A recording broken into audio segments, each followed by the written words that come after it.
आता आला. हा, ऐकू येतंय का? हा, आरती ऐकू येते का म्हटलं? हॅलो, ऐकू येतंय का? आत्ताच चालू केलं, थांबा त्यांना नाव येईल. नाही, चालू असेल. एक व्यू आला. हा हा, ठीक आहे.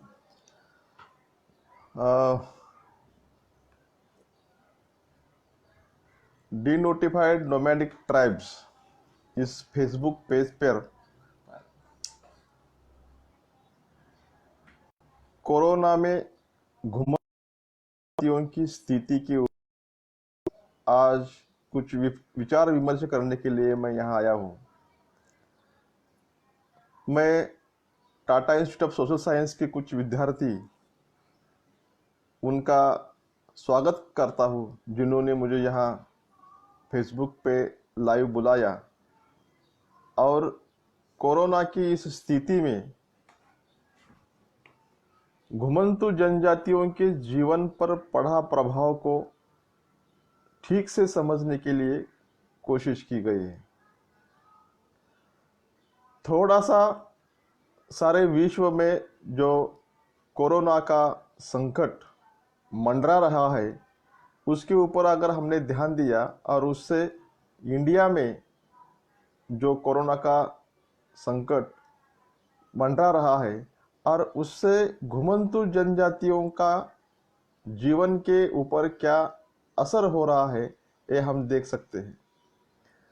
वैसे तो पूरे विश्व में 231 से ज़्यादा सार्वभौम देश है, यानी कि जिस कंट्रीज में इलेक्शन होता है और बाय इलेक्टेड गवर्नमेंट का सिलेक्शन होता है, ऐसे 231 से ज़्यादा कंट्रीज है, देश है। उसमें वन ऑफ द इंडिया है जहाँ इलेक्शन से, लोग की विचारधारा से, वोटिंग से गवर्नमेंट सिलेक्शन किया जाता है, गवर्नमेंट बनती है जिससे हम लोकशाही या गणतंत्र बोलते हैं। इस गणतंत्र के कंट्रीज में भारत 2 नंबर पे है, यानी कि लोक संख्या अगर देख लिया, पॉपुलेशन के हिसाब से अगर देख लिया तो चाइना का पॉपुलेशन पूरे वर्ल्ड में 1 नंबर का है और इंडिया का पॉपुलेशन पूरे वर्ल्ड में 2 नंबर का है। इस पॉपुलेशन के हिसाब से इंडिया का अगर हम हिसाब करते हैं तो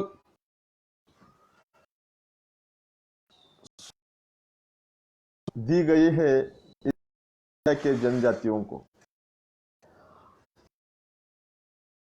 जहां से इंडिया को इंडिपेंडेंट मिला, स्वतंत्रता मिली, तो उसी स्वतंत्रता के बाद इंडियन गवर्नमेंट ने इंडियन पीपल के कुछ ग्रुप बनाए ताकि उसे अपलिफ्टमेंट के लिए कुछ हम कोशिश कर सके।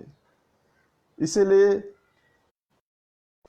जो हिस्टोरिकली प्रोसेस से अछूत रहे हैं उन लोगों के लिए शेड्यूल कास्ट नाम का एक ग्रुप बनाया, कैटेगरी बनाई। जो जंगलों में रहते हैं, आदिवासियों का जीवन यापन उनके होता है, तो उनको उन्होंने शेड्यूल ट्राइब का एक ग्रुप बनाया, कैटेगरी बनाई। और जो ये 2 कैटेगरी में नहीं है फिर भी कास्ट के हिसाब से थोड़े पिछड़े हैं, उनका अदर बैकवर्ड कास्ट, ऐसा एक ग्रुप बनाया, कैटेगरी बनाई। महाराष्ट्र में एसबीसी नाम की भी कैटेगरी है, स्पेशल बैकवर्ड कास्ट, जो ओबीसी भी नहीं है, शेड्यूल कास्ट भी नहीं है, शेड्यूल ट्राइब भी नहीं है और फिर भी बैकवर्ड है, तो उसे लिए उन्होंने एसबीसी स्पेशल बैकवर्ड कास्ट बनाई। और अनदर भी एक कैटेगरी है जिनको डीनोटिफाइड नोमैडिक ट्राइब नाम से जाना जाता है महाराष्ट्र में। वैसे तो डीनोटिफाइड नोमैडिक ट्राइब सारे भारत में है, हिंदुस्तान में है, ईच एंड एवरी स्टेट में डीनोटिफाइड नोमैडिक ट्राइब्स है। इस डीनोटिफाइड नोमैडिक ट्राइब्स की economical condition, social condition, educational condition और उनका डिफरेंट टाइप का जो रवैया है उनके ऊपर रिसेंटली इंडिया गवर्नमेंट ने 2 रिपोर्ट तैयार किया है और कुछ रिपोर्ट के ऊपर कुछ चर्चा भी हुई है। उसमें 2008 का बालकृष्ण रेणके जी का रिपोर्ट इम्पोर्टेंट है और 2018 का भिकू दादा इदाते साहब का रिपोर्ट इम्पोर्टेंट है। ये दोनों भी गवर्नमेंट की रिपोर्ट्स हैं। इसी दोनों रिपोर्ट्स के जो कुछ फाइंडिंग्स हमारे सामने हैं उसमें जो schedule caste, schedule tribe, SBC और अभी नई कैटेगरी आई ईबीसी, इकोनॉमिकल बैकवर्ड कास्ट, जो ओपन कैटेगरी में आते हुए भी उनका इकोनॉमिकल कंडीशन खराब है। उन सब में यानी कि इंडिया के जो जितनी सोशल गुट है उसमें सबसे ज़्यादा worst condition denotified nomadic tribes की रही है। ये गवर्नमेंट की रिपोर्ट बताते हैं। आप लोग जानते हैं WHO वर्ल्ड हेल्थ ऑर्गेनाइजेशन को, उनका ह्यूमन इंडेक्स आता है। ह्यूमन इंडेक्स में जो फूड, शेल्टर या इलेक्ट्रिसिटी, रोड्स और डिग्निटी यानी कि सम्मान, कुछ ऐसे पैरामीटर है जो डायर नीड जिसको बोलते हैं, वो डायर नीड यानी कि मनुष्य के जीवन के लिए एक इसेंशियल है, इसेंशियल पार्ट है। उसी पार्ट में food, shelter, education, electricity, road और ये सम्मान भी आता है। ये सारे जिस कंट्रीज में मिलते हैं, दुनिया के सारे सर्विस जो हुआ है सर्वे में, जो इंडेक्स ह्यूमन इंडेक्स आया है उसमें इंडिया का नंबर जो है 152 है, यानी कि 152, 152 नंबर में है कि इतना नंबर नीचे है। और ये general category, schedule caste, schedule tribes, OBC, SBC और इकोनॉमिकल बैकवर्ड कास्ट, ये सबको मिला के है 152 नंबर इंडिया का। जहां ये सब मिलता नहीं है उसमें इंडिया का नंबर, अगर उसमें सिर्फ हमने डीनोटिफाइड यानी कि घुमंतु जनजातियों के लोगों का ही फिगर ले ली, कितनी फिगर है घुमंतु जनजातियों की? जैसे कि मैंने नाम लिया था Renke commission and Idate commission, 15 crore है। 15 करोड़ यानी कि 15 करोड़ लोग, उनके लिए कोई अपने घर का प्रावधान नहीं है, एजुकेशन का प्रावधान नहीं है, उसमें डिफरेंट टाइप की जो गवर्नमेंट स्कीम आती है उसका कोई प्रावधान नहीं है। एट्रोसिटी तो हर रोज हर मिनट इस औरत के ऊपर, बच्चों के ऊपर होती है। क्या कहते हैं वर्ल्ड का कुछ इंडेक्स, और उस वर्ल्ड के इंडेक्स में भारत का कुछ इंडेक्स क्या कहता है? भारत में कितने भिखारियों की संख्या है? बेगर्स, उस बेगर्स में करीबन 5 लाख से ज्यादा लोग इंडिया में बेगर्स है, भिखारी है। ये जो 5 लाख लोग कौन है? ये 5 लाख लोग घुमंतु जनजातियों से कंसर्न है। जितने भी बेगर्स इंडिया में है वो बेगर्स घुमंतु जनजातियों से यानी कि डीनोटिफाइड नोमैडिक ट्राइब से कंसर्न है। इतने भिखारी संभालते हैं, इतने भिखारी क्रिएट होते हैं। माँ के पेट से कोई भिखारी जन्म नहीं लेता है, लेकिन इंडिया में जन्म लेता है माँ के पेट से, क्योंकि उनकी माँ भिखारी हो तो उनका बच्चा भी भिखारी हो सकता है। अनाज के लिए 2 रोटी नहीं मिलती, ऐसे लोग इंडिया में कितने हैं? 5 करोड़ लोग हैं जिनको 2 वक्त की रोटी भी नहीं मिलती। एक गवर्नमेंट का भी सेंसस है। इलिटरेसी यानी कि निरक्षरता, कितने लोग साक्षर है? इंडिया गवर्नमेंट का रिपोर्ट या 2018 का सेंसस बताता है कि इंडिया में 76 यानी कि 76% लोग लिटरेट है यानी कि साक्षर है। इट मीन्स इसका सही से अर्थ है कि 24% लोग इलिटरेट है, निरक्षर है। ये 24% इलिटरेट लोग कौन है? ज्यादातर ये बिलोंग करता है घुमंतु जनजातियों से। अगर ओनली घुमंतु जनजातियों के लिटरेसी रेट हम निकालते हैं तो 90% आता है। गवर्नमेंट के रिपोर्ट में यह दर्ज भी हुआ है। जिनके लिए शेल्टर नहीं है, घर नहीं है, कोई झुग्गी झोपड़ी नहीं है, वो भी 90% यानी कि 90% लोग जो है वो वैसे जिनको घर नहीं मिलता है ऐसे लोग हैं। शेल्टर नहीं, कोई भी शेल्टर नहीं, 90% लोग हैं जिनको शेल्टर नहीं है, ऐसे लोग आते हैं। घुमंतु जनजातियों के जो कुछ लोग मजदूर का काम करते हैं, इंडिया में 25 करोड़ मजदूर है, उसमें सबसे ज्यादा मजदूर घुमंतु जनजातियों के हैं। जैसे कि मैं महाराष्ट्र कंसर्न हूं तो कुछ महाराष्ट्र का बात करूंगा। यहाँ जो रोड का काम चलता है तो रोड लेबर का काम के लिए घुमंतु जनजातियों के लोग ज्यादा है।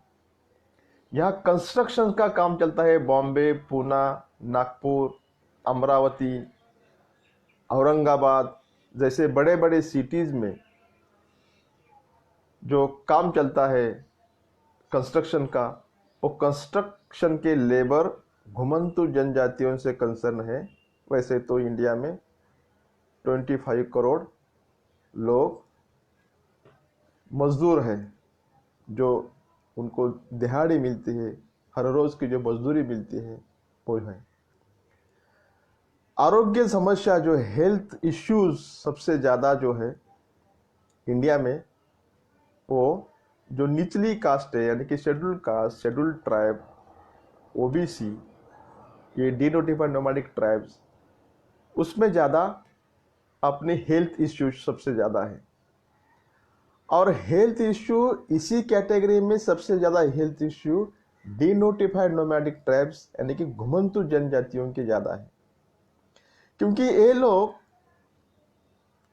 अगर इस लोगों का हमने सही फीचर्स निकाला, वो सही फीचर्स में उसको हमने अगर देख लिया तो जो खानाबदोश कुछ घुमंतु जनजातियां हैं, कुछ लोग हर रोज बेगिंग करके खाना मिलाते हैं वैसे लोग हैं, कुछ लोग अपनी अदाकारी दिखा के, अपना नाच गाना दिखा के कुछ अनाज इकट्ठा करते हैं रोजी रोटी के लिए, कुछ ऐसे लोग हैं जानवर पालते हैं उसमें रोजी रोटी कमाते हैं, और कुछ लोग जानवरों को खेल सिखा के, वो खेल जनता को दिखा के उनसे कुछ रोजी रोटी पाते हैं, यानी कि कलाकार लोग हैं। कुछ ऐसे लोग हैं दुनिया का हिस्ट्री, दुनिया इट मीन्स इंडिया के every caste, every tribe, every village में जाकर उनका हिस्ट्री दर्ज करता है। यहाँ हड़बी नाम की कास्ट है महाराष्ट्र में, और नॉर्थ इंडिया में नट नाम की भी कास्ट है कि जो दूसरों का इतिहास उनके घर में जाके दर्ज करता है और अपना पेट पालता है। ऐसे भी कुछ बहुत लोग हैं जो लोग कुछ औजार बनाते हैं, खेती के लिए जो औजार लगाते हैं ना, उस औजार बनाते हैं। जैसे कि यहाँ महाराष्ट्र में गाड़ी लोहार है, उत्तर भारत में भी गाड़ी लोहार नाम की ट्राइब है, घुमंतु ट्राइब है जो औजार बनाती है। तो ऐसे डिफरेंट टाइप के जो लोग हैं, जो जहाँ मेला लगता है, बाजार होता है, वहाँ कुछ गुब्बारे बेच के या कुछ खिलौने बेच के भी अपना उदर निर्वाह करते हैं। ऐसे भी बहुत कुछ लोग हैं। तो ये डिफरेंट का टाइप का उनका वर्क होता है और वो वर्क करने के लिए ये लोग काम करते हैं। जैसे कि मैंने शुरू से में कहा था कि इंडिया के येवरी स्टेट में घुमंतु जनजातियों के लोग हैं और घुमंतु जनजातियों के लोग वहाँ डिफरेंट डिफरेंट टाइप का काम करते हैं सदियों से। उनकी अगर हमने बैक हिस्ट्री भी देख ली तो मैंने फर्स्ट लेक्चर में दो तीन जगह ऐसा लेक्चर दिया है, आप उसको देख सकते हैं। जिसको क्रिमिनल ट्राइब बोला है ब्रिटिश स्कॉलर्स ने, ब्रिटिश गवर्नमेंट ने 1871 की बात है, तो 1871 में जो क्रिमिनल ट्राइब बोला था, तो 1871 का जो लॉज था वो खारिज हो गया 1952 में। लेकिन वही कानून को रीशेप देके हैबिचुअल अफेंडर्स एक्ट यानी कि सरायत गुनहगार कायदा वही बनाया, और जहाँ भी कोई डकैती चोरी होती है तो इस घुमंतु जनजातियों को, क्योंकि उनको पहला नेम था क्रिमिनल ट्राइब, वैसे तो इन्होंने क्रिमिनल की थी लेकिन ब्रिटिश सरकार से पंगा लिया था, तो ब्रिटिश सरकार ने उनको डिक्लेयर किया था क्रिमिनल ट्राइब। इंडिया गवर्नमेंट से इसका कुछ कंसर्न नहीं था, फिर भी इंडिया गवर्नमेंट ने इसको ठीक से नहीं देखा है। गाड़िया लोहार जो है, मैंने पहले ही कहा कि वो औजार बनाते हैं। बावरिया जो है वो जानवरों का शिकार करते हैं उत्तर भारत में। नट जो है वो नृत्य भी करते हैं, खेल भी करते हैं, लोगों का मनोरंजन करते हैं। जो मिडिल क्लास लोग हैं, एक तरफ से ये उनका वर्क ही है। कालबेलिया जो है वो सपेरे लेके, उनको सपेरे बोलती है उत्तर भारत में, वो सांपों का खेल खेलते हैं सपेरा जैसा। शिकलीकार जो है डिफरेंट डिफरेंट टाइप के औजार बनाते हैं। इस लॉकडाउन के पीरियड में ये सारे लोगों को, यानी कि कुछ बंदा नाम का जो है वो मिट्टी के खिलौने बनाता है और मिट्टी के खिलौने बेच के उसके ऊपर उधर निर्वाह करता है। अभी लॉकडाउन के पीरियड में इनका कोई खिलौना बिक नहीं रहा है, तो उसके ऊपर भुखमरी की अवस्था आ रही है। कलंदर जो लोग हैं, भालुओं से खेल करने वाले, तो यहरी टाइप का जो जानवर है उनको हम खेल करके उनको अनह्यूमन नहीं बना सकते, इसलिए वो कानून भी आ गया। लेकिन ये खेल करने वाले कलंदर लोग के ऊपर मरने की, यानी कि अनाज नहीं है, खाने के लिए कुछ नहीं है, दूसरा कुछ स्किल उसको दिया नहीं गई है, और ये उनका जो ऑक्यूपेशन था वो भी छीन लिया है। तो कलंदर लोग अभी इसी लॉकडाउन में भूखे मर रहे हैं। ओड नाम की, जैसे कि महाराष्ट्र में वडार है, वहाँ उत्तर भारत में ओड है, वो नहर बनाता था, यानी कि कोई वेल हो, विहीर हो, जैसे यहाँ डिफरेंट टाइप का जो पानी चलाने के लिए नहर बनते हैं, वो नहर बनाने का काम करते थे। अभी भी वो उसी कंस्ट्रक्शन एरिया जैसे में है, तो उनको भी अभी रोजी रोटी के लिए जागा नाम की एक कम्युनिटी है, घुमंतु शिकंसन ने उनका, ये भी नॉर्थ इंडिया में है। इतिहास का ब्यौरा रखती थी, महाराष्ट्र में उसको हम हेड़वी कहते हैं। वो हेड़वी और जागा एक ही है, और जागा वहाँ के इतिहास लिखाता है। बहुरूपिया को आप जानते हैं, बाजीगर को आप जानते हैं, ये भी हाथ सफाई का खेल करते हैं और मनोरंजन का खेल करते हैं। अभी ये सारे जो मैंने नाम लिया है और भी बहुत है, कितने हैं, 1000 प्लस घुमंतु जनजातियां की जनसंख्या, उनकी ट्राइब की संख्या है, और 15 करोड़ उनकी जनसंख्या है। 15 करोड़ की जनसंख्या में से अभी इस लॉकडाउन की पीरियड में जहाँ जहाँ से हमारे कंसर्न हो रहा है, उस कंसर्न में जो जहाँ लॉकडाउन हुए हैं वहाँ उनको 2 वक्त की रोटी नहीं मिल रही है। जब जहाँ से हमने ये जागरण का अभियान चलाया, तो कुछ कुछ जगह जहाँ जहाँ जागरण का अभियान चलाया वहाँ के लोगों को कुछ गैर सरकारी संस्थाएं उनको 2 वक्त की रोटी दे रही है। गवर्नमेंट के कुछ ऑफिसर्स को कांटेक्ट हो रहा है, वहाँ से उनको 2 वक्त की रोटी मिल रही है, लेकिन वो एज लाइक बेगिंग जैसी ही है। अभी हमको देखना है, अभी हमको ये काम करना है कि ये उनका बेगिंग जो है, यानी कि भिखारीपन जो है, भिखारीपन दूर करने के लिए हमें कुछ सोचना चाहिए। ऐसे ही उनको, वैसे तो वही पहले से ही लॉकडाउन की पीरियड में रहते हैं, इतिहास के काल से वो लॉकडाउन में है, अपने अपने तंबू में बंदिस्त होते हैं, वहीं मरते हैं कुछ खाए पीना। क्योंकि हमने पहले देख लिया है कि हमारे इंडिया की स्वास्थ्य पॉलिसी जो है, आरोग्य बीमा पॉलिसी जो है, वो क्या है, अगर किसी का बच्चा या किसी की लड़का या किसी की माँ बाप कोई बीमार हो तो वो प्राइवेट हॉस्पिटल में उसको नहीं ले जा सकती। घुमन तो है तो उनका सारा खेल भगवान भरोसे होता है।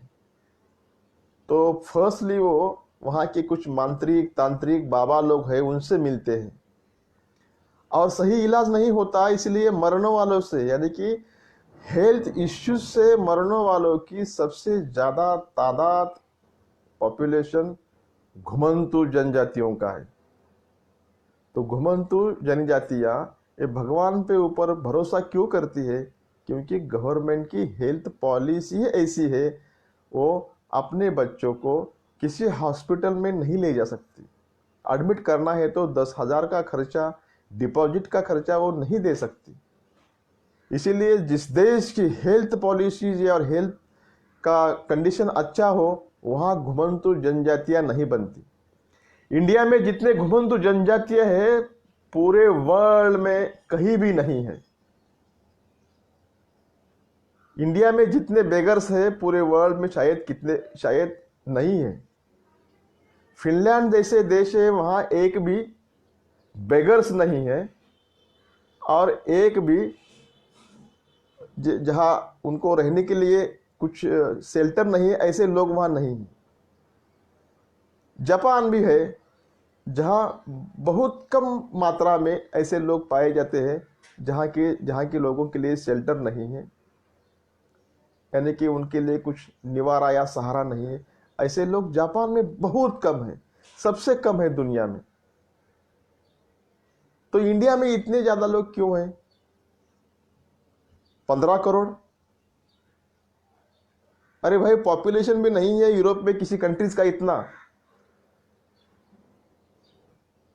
किसी देश में अगर इतना पॉपुलेशन नहीं है तो इंडिया में इतने लोग ऐसे भूखे मर रहे हैं।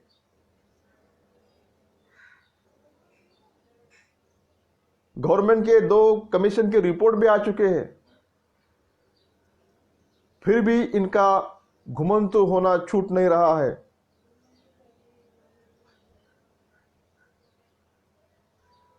महाराष्ट्र से मैं कंसर्न हूं, वहां मैं बात करता हूं, येवरी विलेज में जिनको कोई सहारा नहीं है, यानी कि वहां उनको 2 रुपया किलो का अनाज मिलता है। अरे, घुमंतु जनजातियों के पास कोई रेशन कार्ड नहीं है, कोई वोटर कार्ड नहीं है, कोई उनकी वहां से कोई एजुकेशन नहीं हो रहा है, तो वहां की गवर्नमेंट की कोई भी स्कीम का सही इस्तेमाल वहां तक पहुंच नहीं रहा है।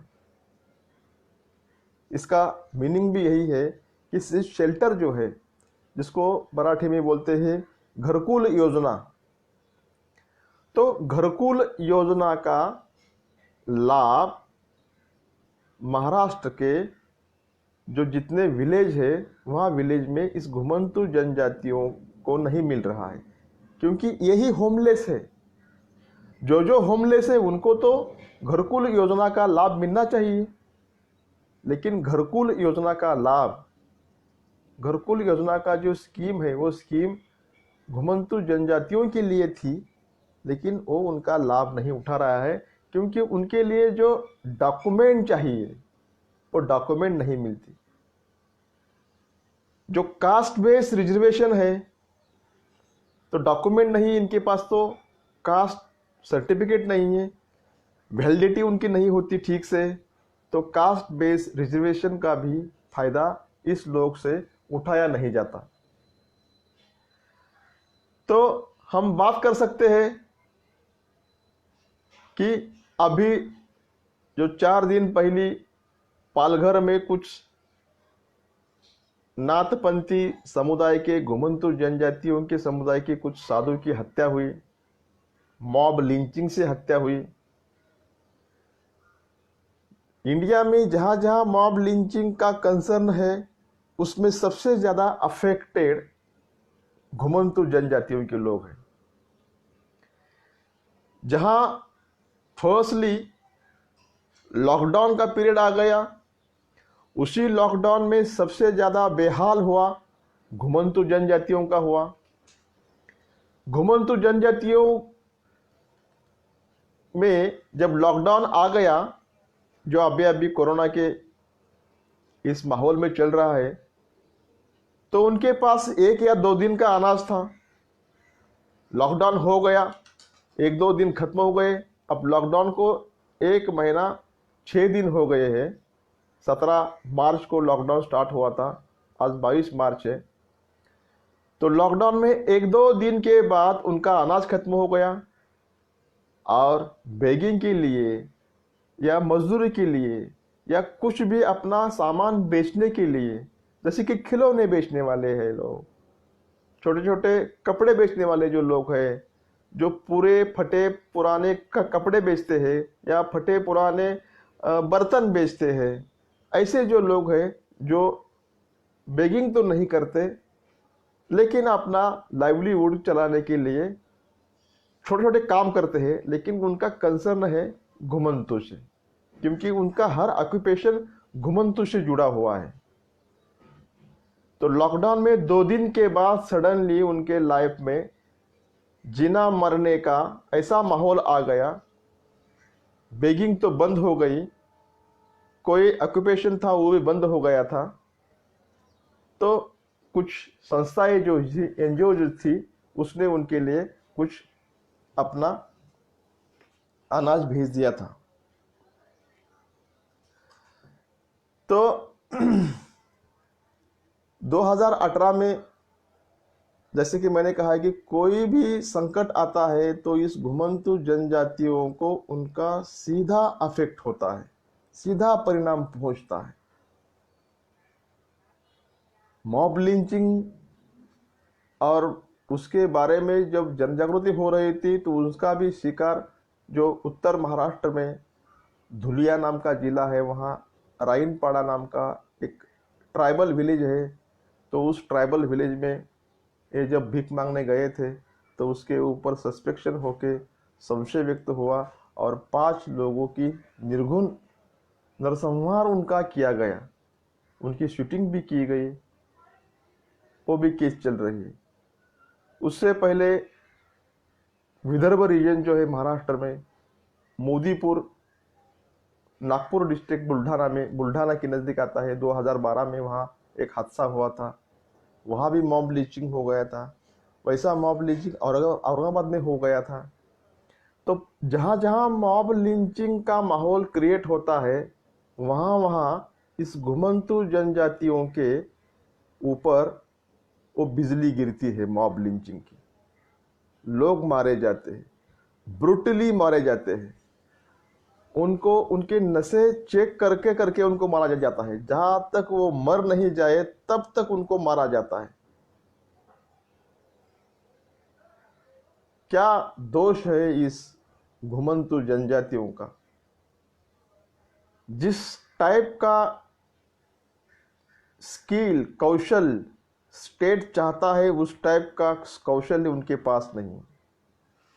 जो कौशल है कास्ट बेस्ड कंट्री होने की वजह से उस कौशल्य को कैपिटल में रूपांतर नहीं होता। जैसे कि स्पोर्टमैन है, पारधी कम्युनिटी है, उत्तर भारत में है, महाराष्ट्र में है।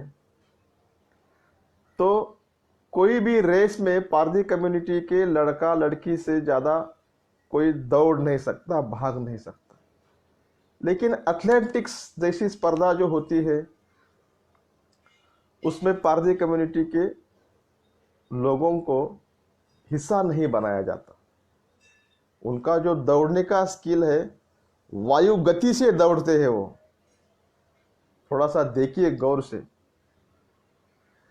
लेकिन जो भी उनके पास स्किल है उस स्किल का कैपिटल नहीं बनता।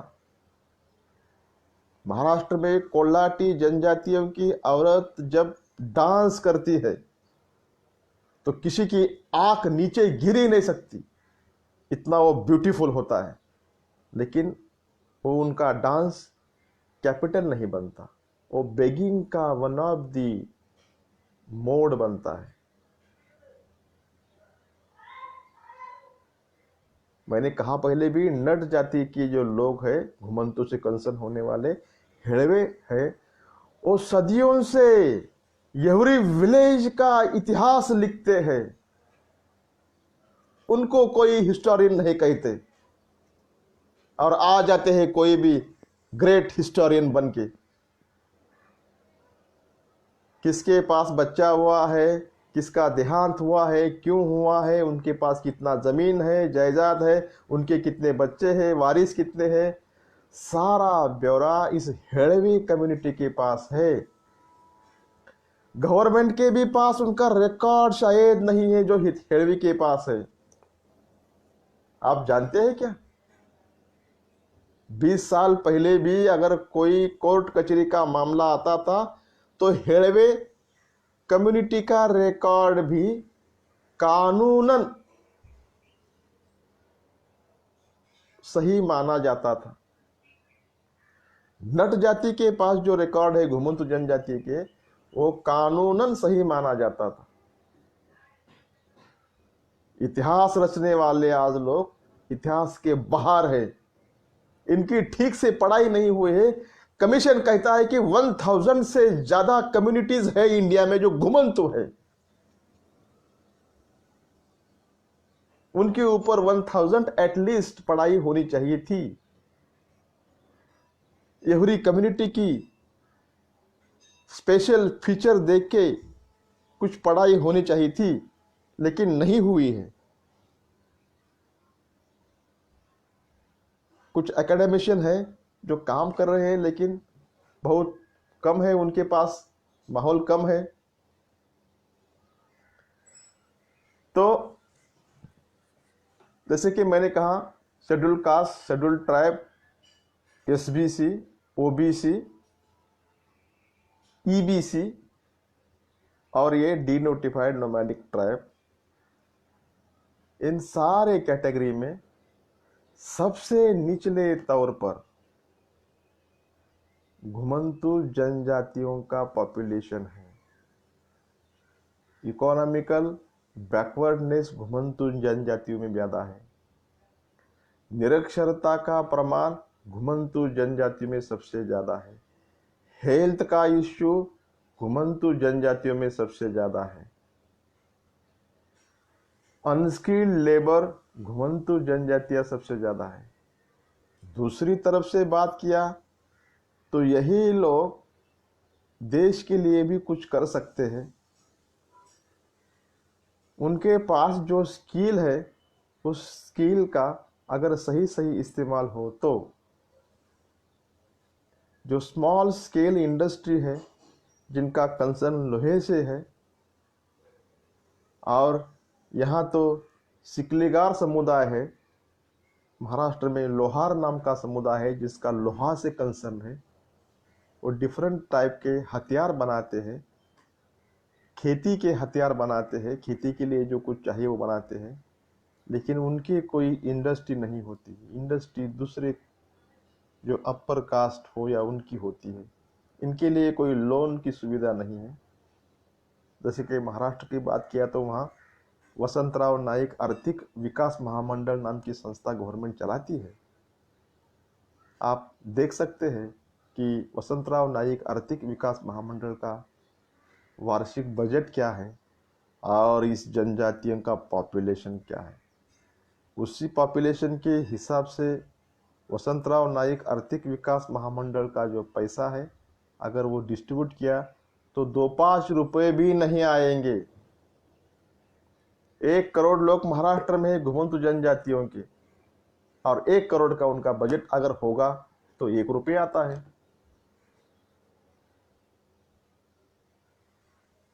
5 करोड़ का हुआ तो 5 रुपये आएंगे, 10 करोड़ का हुआ तो 10 रुपये आएंगे, 100 करोड़ का बजट होगा तो 100 रुपये आएंगे। वर्स्ट कंडीशन जो है घुमंतु जनजातियों की, हर एवरी स्टेट में घुमंतु जनजातियां हैं, वहाँ के स्टेट की अलग अलग पॉलिसीज हैं, और लोग कहते हैं कि ये वोट बैंक नहीं है। अरे 15 करोड़ है, और कितने चाहिए आपको?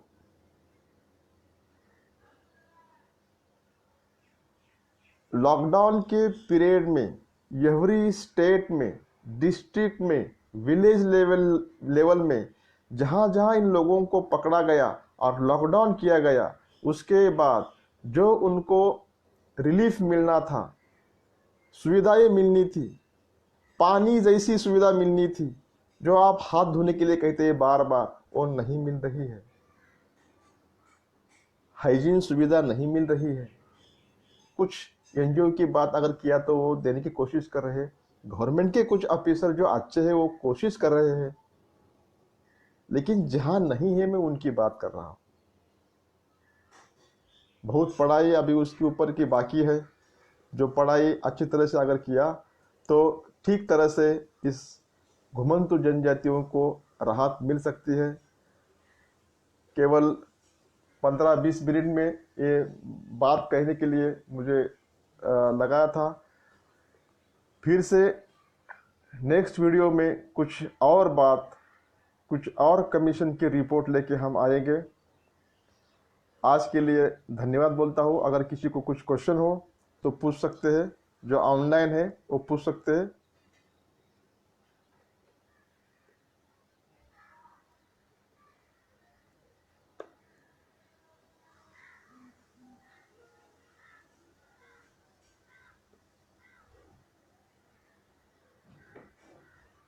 यस, हम रुकते यहाँ। Thank you.